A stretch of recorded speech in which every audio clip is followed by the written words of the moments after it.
Saya Golagong, kelas menulis online. Anda jadi penulis, saya histeris.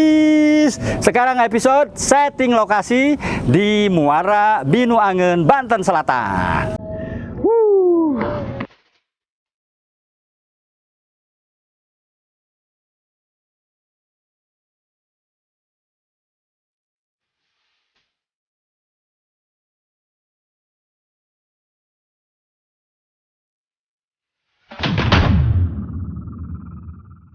Ya, saya Golagong, penulis 126 buku.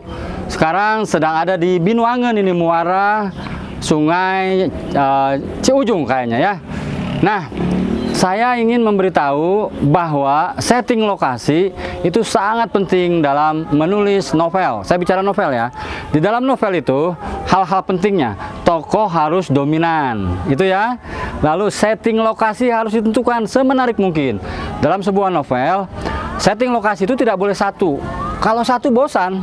Dan setting lokasinya itu harus sesuatu yang bergerak, yang memiliki banyak sekali peristiwa. Jadi kalau misalnya di muara ini, lihat, di muara propertinya aja ada perahu, ada drum, coba sorot sana Ruth, tuh ya, ada drum ya. Jadi luar biasa.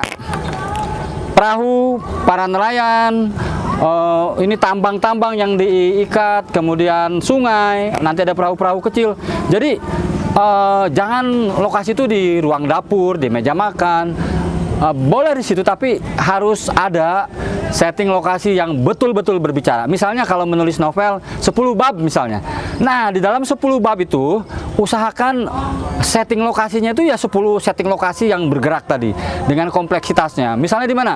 Di stasiun kereta api, di pasar, kemudian di muara ini, kemudian di satu tempat lokasi misalnya di gunung, di tempat apalagi misalnya di penjara LP. Nah, kalau misalnya dalam satu bab di sini di Muara Ciujung misalnya, di muara sungai dengan perahu-perahu, maka kalau dalam satu bab itu ada 10 sub bab, nah bisa di situ jadi ada 5 sub setting lokasinya.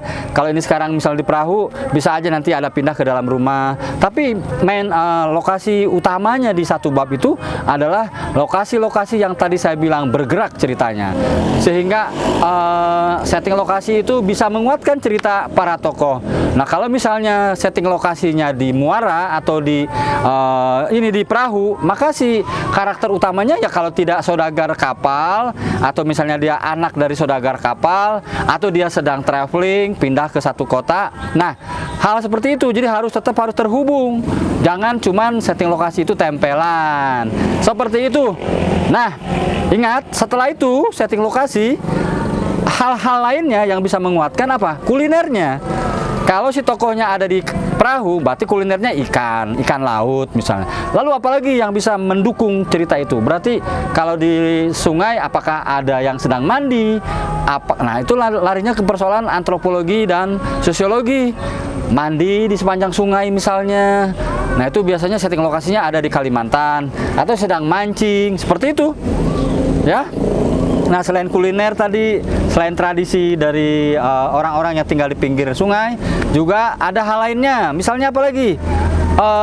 Fashion. Bagaimana baju pakaian yang dipakai oleh orang-orang di sepanjang sungai tadi, ya. Jadi kuliner, fashion, filosofinya. Filosofi hidup tadi, soal human interest tadi, tradisi masyarakat yang mandi di pinggir sungai, itu bagian dari filosofinya. Oke? Golagong dengan tip menulis. Salam literasi.